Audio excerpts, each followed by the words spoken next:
मेरे गांव में एक बूढ़े बाबा रहते थे। उनका नाम दिनेश सिंह था। वो बहुत ही अच्छे स्वभाव के मालिक थे और उनका गांव उन्हें बहुत प्यार करता था। वह लोगों के बीच मशहूर थे क्योंकि उन्होंने हमेशा अपने दिल की बात करने का अद्भुत तरीका अपनाया था। बाबा सबको हमेशा प्रसन्न रहने और सामाजिक बातों के महत्व को समझाने में निपुण थे। लोग भी उनकी बातों को अपनाकर सफल हो रहे थे। एक दिन बाबा अचानक बीमार पड़ गए। उन्हें पता नहीं था कि उनकी बीमारी कितनी गंभीर है। उन्होंने बहुत सारे उपचार करवाए लेकिन उनकी स्थिति दिनों दिन बिगड़ती जा रही थी। एक दिन उन्होंने अपने अंतिम समय के नज़दीक आते हुए अनुभव किया। उन्हें अपनी मृत्यु की चेतावनी मिल गई। ईश्वर ने सपने में कुछ अंतिम समय का भाव बाबा को कराया, जिससे बाबा की नींद उड़ गई। बाबा घबराए हुए थे। उन्होंने अपने आसपास के लोगों को बताया लेकिन सबको विश्वास नहीं हुआ। जो बाबा लोगों को समझदारी की बातें बताते हैं वो आज नासमझी वाले बातें करने लगे। वक्त की बात है। आज उन बाबा को समझाने की नौबत आ गई। बाबा सोचने लगे कि कैसे उनकी मृत्यु को टाला जा सकता है।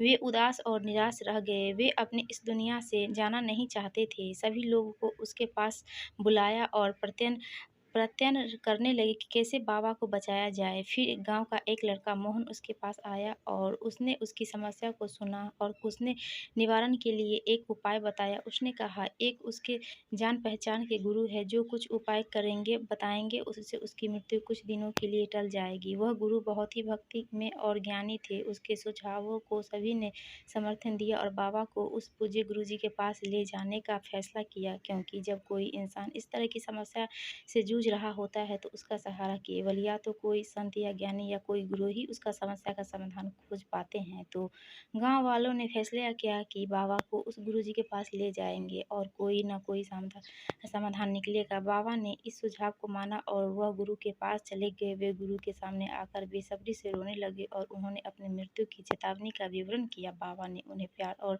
सहानुभूति से गले लगाया और उन्हें शांत करने की कोशिश की। गुरु ने बाबा को समझाया कि मृत्यु सिर्फ एक प्राकृतिक प्रक्रिया है और हर जीव का एक निश्चित समय का जन्म और मृत्यु का आगमन होता है। वे बताने लगे कि जीवन एक अंत चक्र है जिसमें जन्म और मृत्यु केवल भूमिकाएं हैं, इसलिए कोई इसकी भविष्यवाणी नहीं कर सकता। आप निश्चिंत रहे, ये सब निश्चित समय पर होगा। आना और जाना। आप अपनी कार्य की गति को न रोकिए, कार्य संपन्न करने में वक्त लगाओ। व्यर्थ में जाने की चिंता न करो। ये जब आएगा तो बताकर नहीं आएगा। बाबा ने गुरु के वचनों का विश्वास किया और माथा टिकाकर अपनी इच्छा जताई। बाबा ने यह निर्णय किया कि वे अपने गुरु के वचनों को मानने के लिए अपना जीवन पूरी तरह से जिएंगे। यह निर्णय उसने जीवन के महत्वपूर्ण उद्देश्यों, मूल्यों या आध्यात्मिकता के प्रति के संबंध में हो सकता है। इसका मतलब हो सकता है कि बाबा अपने जीवन के हर पल को गुरु के वचनों के मार्गदर्शन में बिताने का प्रयत्न करेंगे और वे अपने जीवन को सबल, आनंद और